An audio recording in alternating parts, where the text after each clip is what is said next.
Hello everyone, welcome to my YouTube channel let's learn chemistry.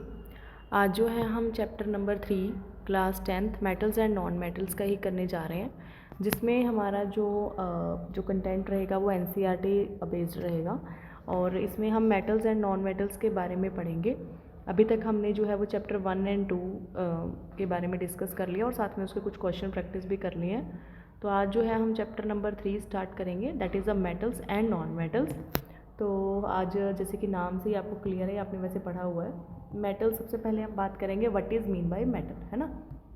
Metals क्या होते हैं, जैसे कि आपको पता है, हमने सबसे पहले पढ़ा हुआ है। मेटल का मतलब है कि ऐसी हमारे पास एलिमेंट्स जो इलेक्ट्रिसिटी को कंडक्ट करते हैं, सोनोरस होते हैं, यानी कि जिस वजह से हम किसी दूसरी मेटल की चीज़ से हम उसको स्ट्राइक करें, उसके ऊपर कोई चीज़ है ना दूसरी स्ट्राइक करेंगे तो उसमें से आवाज़ आती है, जैसे मेटालिक साउंड होती है, उसको हम क्या बोलते हैं, सोनोरस प्रॉपर्टी। ठीक है, इसके बाद ये मैलिएबल होती हैं, डक्टाइल होती हैं, है ना। ये सब चीज़ें हमने पढ़ी हुई है। गुड कंडक्टर ऑफ इलेक्ट्रिसिटी रहती हैं, है ना, हीट रहती हैं, है ना, और इनको शीट्स में कन्वर्ट किया जा सकता है। ये सब चीज़ें हमने पढ़ी हुई हैं। तो इसी तरह से जो हमारी नॉन मेटल्स होती हैं वो भी हम 1 बाय 1 पढ़ते हैं। एलिमेंट्स को जो है हमारे पास कैसे क्लासीफाई करते हैं, एलिमेंट्स 2 तरह के होते हैं, one is a metal and second is a non metal, जिसमें से हम 1 बाय 1 प्रॉपर्टीज़ पढ़ेंगे। तो चलिए चलते हैं आगे की तरफ। मेटल, जैसे कि आपको देख सकते हो पिक्चर में, मैंने इसीलिए पिक्चर लगाई है क्योंकि ज़्यादा क्लियर समझ में आता है। ये हमारी जो है आयरन मेटल से बनी हुई नेल्स हैं, ये हमारी कॉपर की पाइप्स हैं, ये आप देख सकते हो सिल्वर की हमारी एक है ना ट्रॉफी है, ये हमारी गोल्ड की बैंगल्स है, ये ऑल आर मेटल्स। ये हमारी चारों के चारों मेटल्स हैं।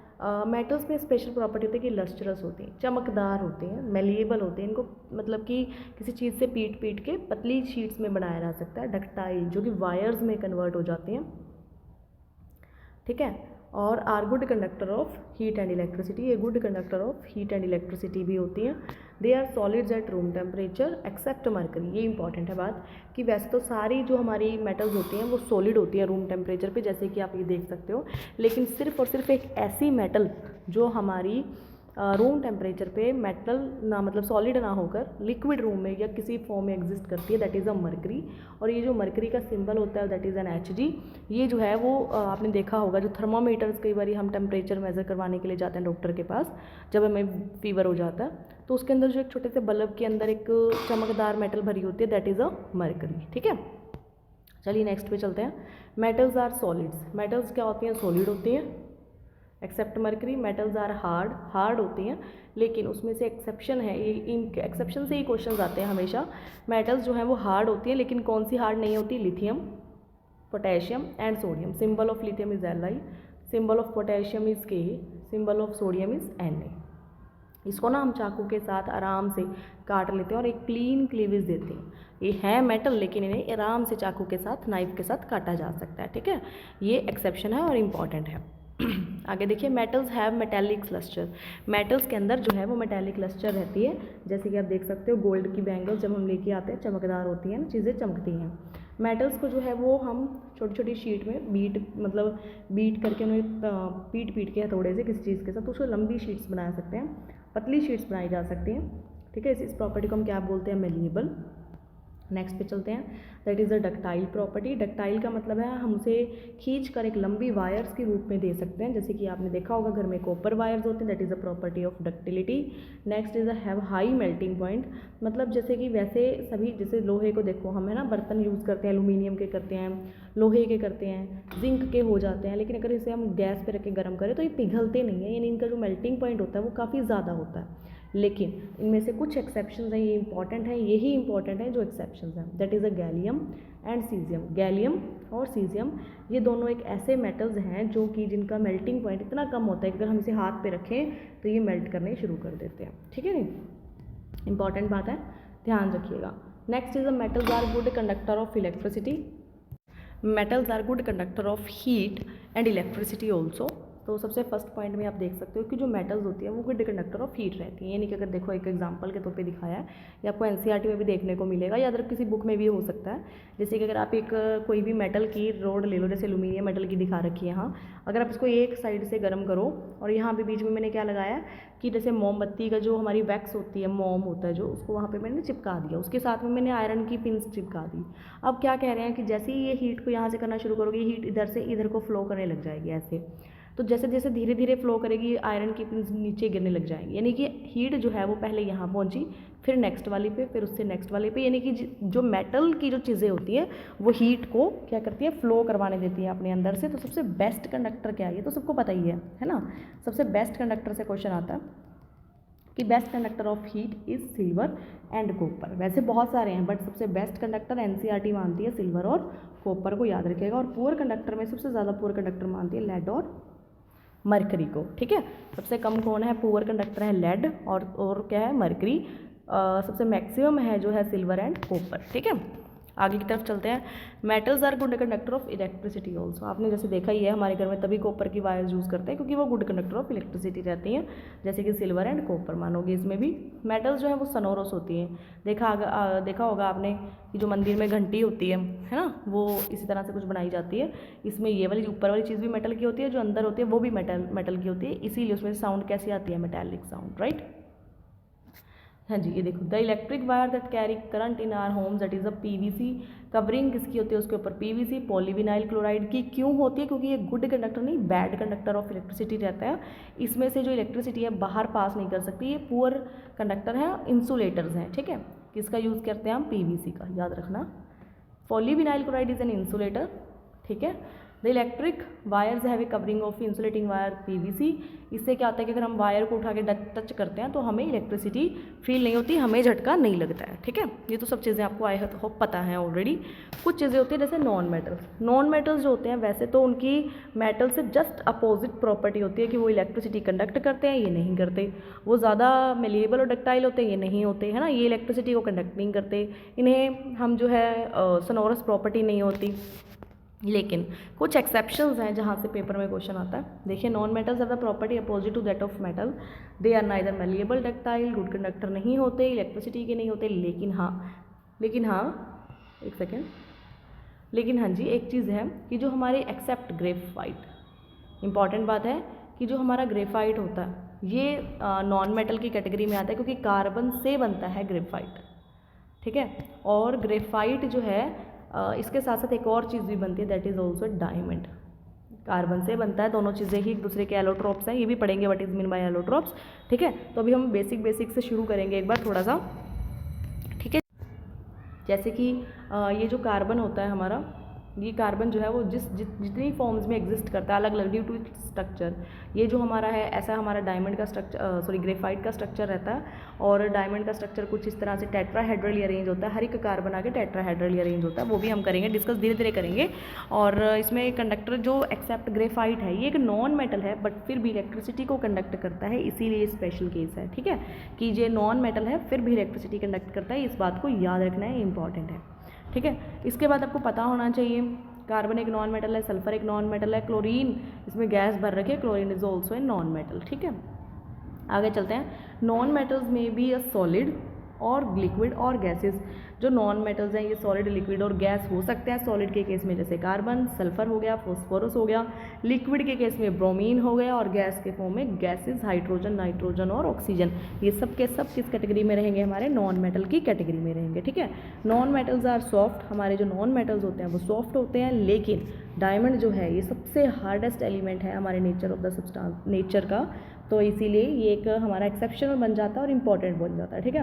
नॉन मेटल्स जो होते हैं वो लस्ट्रस नहीं होते हैं, लेकिन इंपॉर्टेंट बात है कि जो हमारा आयोडीन है ये हमारा नॉन मेटल की कैटेगरी में आता है, लेकिन ये हमारा लस्ट्रस होता है, चमकता है, ठीक है। Non metals are not malleable, हाँ ये बिल्कुल बात सही है कि नॉन मेटल्स मेलिएबल नहीं होती।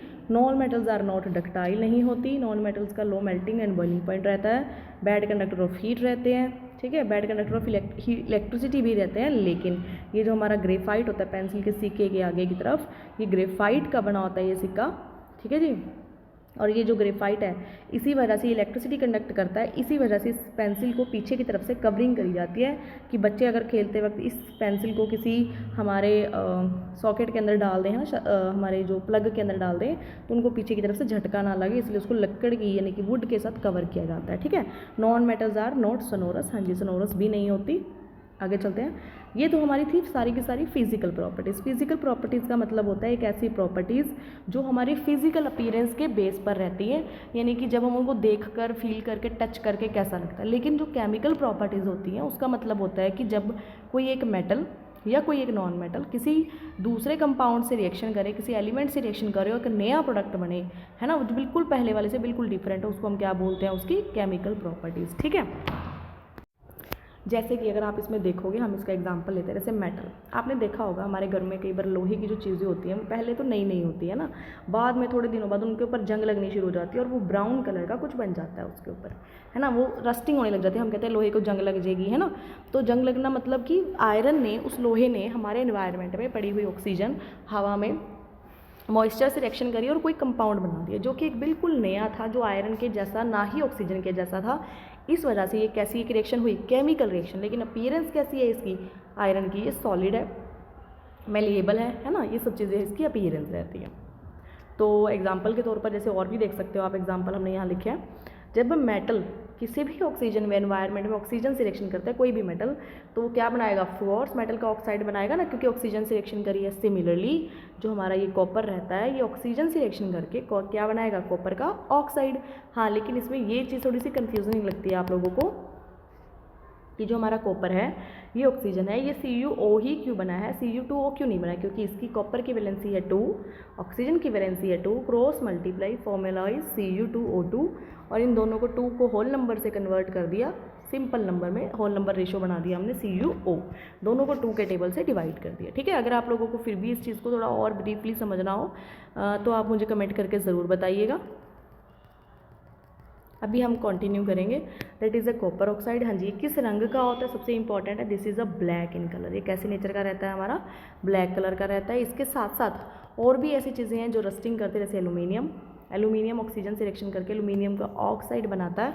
सिमिलरली जो भी हमने अभी लिखा था, Fe जो है वो ऑक्सीजन से रिएक्शन करके Fe2O3 भी बनाएगा।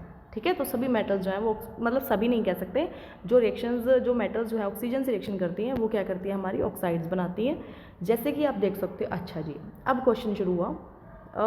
ये बार बार स्क्रीनशॉट लिया जाता है ना।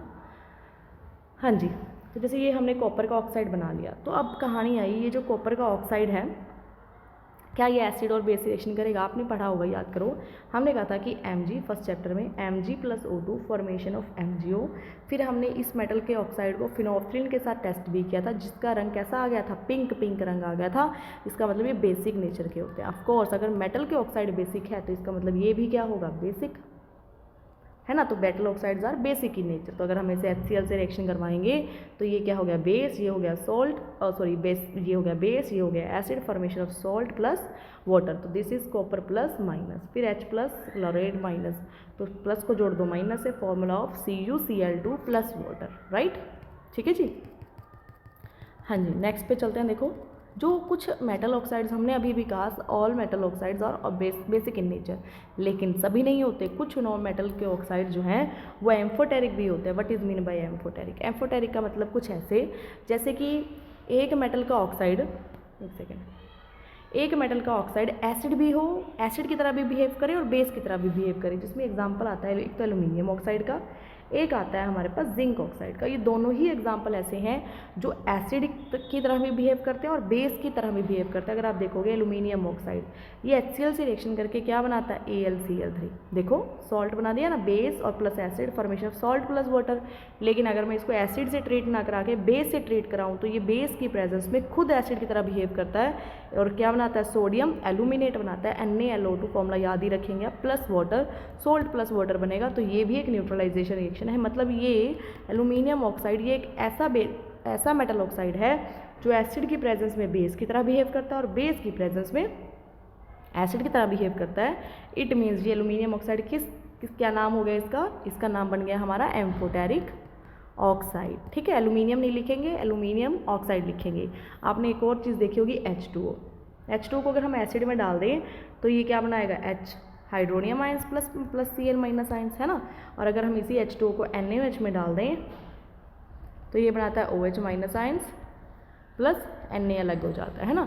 तो यानी कि ये H2 जो है वो HCl में बेस की तरह बिहेव करता है और बेस में एसिड की तरह बिहेव करता है। इट मीन्स H2 भी क्या है हमारा, एक वाटर भी जो है एम्फोटेरिक नेचर का रहता है, ठीक है, ये भी पता होना चाहिए आपको।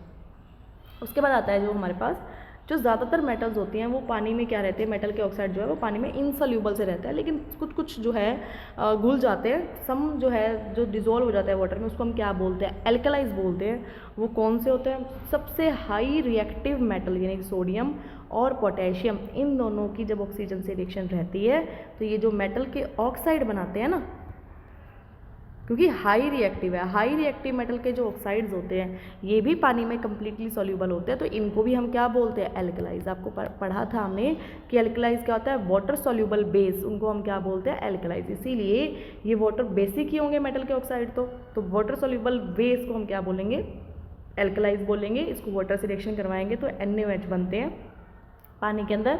इसीलिए देखिए कुछ एक हेडलाइंस लिखिए, all the metals do not react with oxygen, सभी जो मेटल्स हैं वो ऑक्सीजन से रिएक्शन नहीं करती, सेम रेट पर नहीं करती। कहने का मतलब है कि कुछ मेटल्स तो है बहुत जल्दी जल्दी रिएक्शन कर जाते हैं, जैसे सोडियम को हवा में रखो वो बहुत जल्दी रिएक्शन करेगा, लेकिन लोहे को जंग लगने के लिए थोड़ा टाइम चाहिए होता है ना।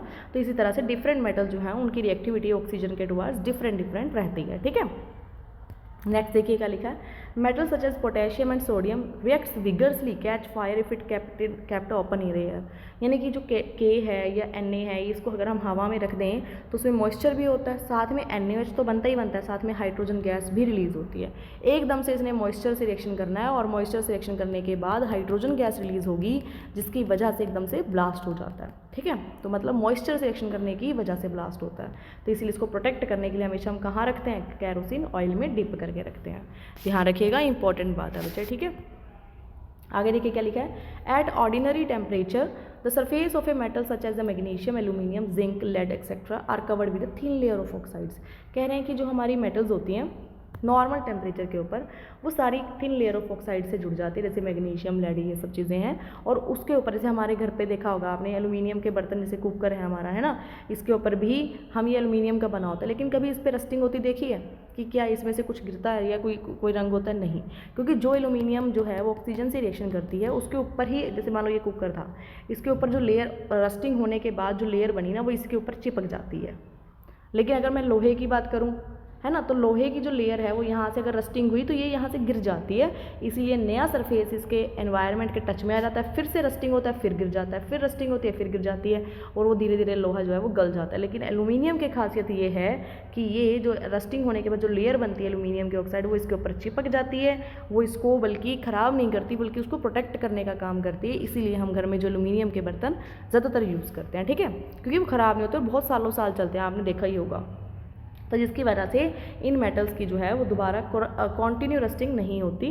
जैसे कि आप देखते होंगे कि आयरन जो है वो बर्न नहीं करता, हीट नहीं, does not burn on heating, मतलब जब उसको जलाते हैं तो वो जलता नहीं है, गर्म हो जाता है, बट आयरन फिलिंग्स, लेकिन अगर हम आयरन के चूरा बना लें वो जलने लग जाता है। कैसे जलता है, क्योंकि उसके अंदर जो हमारा जो लोहा है ना, क्योंकि उसे जब हम छोटे छोटे पीस करेंगे उसको ऑक्सीजन का अमाउंट भी ज़्यादा मिलेगा, एरिया कम हो गया, इसीलिए वो जलता है। अदरवाइज़ अगर मैं लोहे की एक बड़ी सी नेल ले लूँ वो नहीं जलती, ठीक है।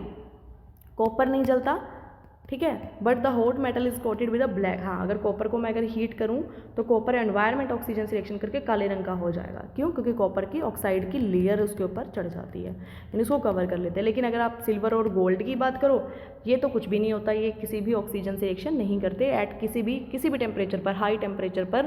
गोल्ड और सिल्वर ये एज इट इज़ रहते हैं, सिल्वर का ऑक्साइड या फिर गोल्ड का ऑक्साइड नहीं बनाते, ये इंपॉर्टेंट बात है, ठीक है जी। समझ में आ गई होगी आई होप आप लोगों को। एनोडाइजिंग जो है हम बाद में करेंगे ये वैसे है तो इसी से रिलेटेड, तो हम ये थोड़ा सा लंबा प्रोसेस है, ये हम बाद में करेंगे। आज के लिए हमारी वीडियो में इतना ही रहेगा। आप लोग इस सब चीज़ों को ध्यान से अच्छे से पढ़ लीजिएगा और एनसीईआरटी से भी ज़रूर पढ़िएगा, क्योंकि पेपर में जो क्वेश्चन आते हैं वो एनसीईआरटी कॉन्सेप्ट बेस्ड आता है।